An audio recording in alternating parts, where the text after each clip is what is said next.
Allah di dalam Al-Quran, ya. Wa in tukhfuha, ya.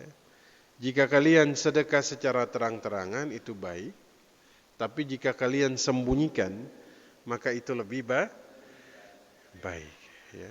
Jika misalnya sedekah terang-terangan ini dijaharkan untuk kemudian dia bisa menjadi contoh bagi yang lain, maka ini baik sekali, Pak, ya.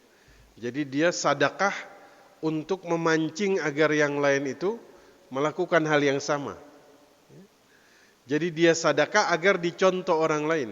Makanya dia jaharkan, dia terang-terangan. Oh, itu luar biasa, Pak. Karena di sini berlakulah kaidah as-sababu kal fa'il. Orang yang menyebabkan terjadinya satu kebaikan, maka dia dapat pahala kebaikan dari orang yang ngikutin tanpa mengurangi pahala mereka sedikit pun. Ya. Ini sama kayak Qabil ketika membunuh Habil.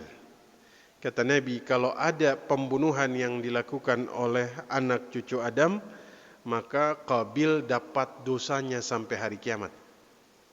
Karena dia menjadi orang yang pertama yang mencontohkan pembunuhan.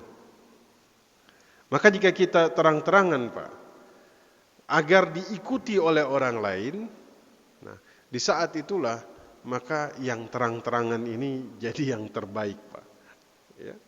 Agar dicontoh oleh orang lain, ya. Maka sedekah rahasia itu dahsyat, Pak. Saya rasa Bapak Ibu harus punya amalan ini, ya. Mau ditampakkan boleh jika tadi untuk membuat ini jadi contoh bagi yang lain. Tapi rahasia, wah, ini juga kita harus punya. Ya, jadi Bapak Ibu tuh harus punya satu amalia yang tidak ada satupun yang tahu, ya. Nah, nanti suatu saat sedekah itu bisa dijadikan sebagai doa jika Bapak Ibu dalam situasi darurat.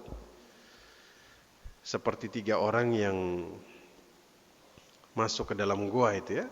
Nah, itu kan rata-rata 3-3-nya ini amaliyahnya ini berhubungan dengan sedekah yang sembunyi, ya, dan tidak mereka ceritakan kepada sesiapapun kecuali saat itu ketika sedang darurat, ya.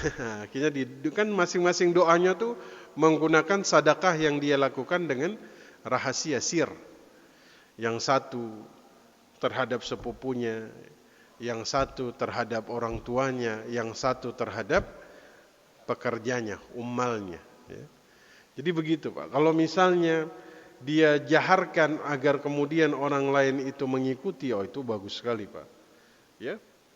Nah, selama orang lain ngikutin, dia kebagian pahalanya, ya. Nah, selama kita tuh terang-terangan bisa menjaga niat, Pak.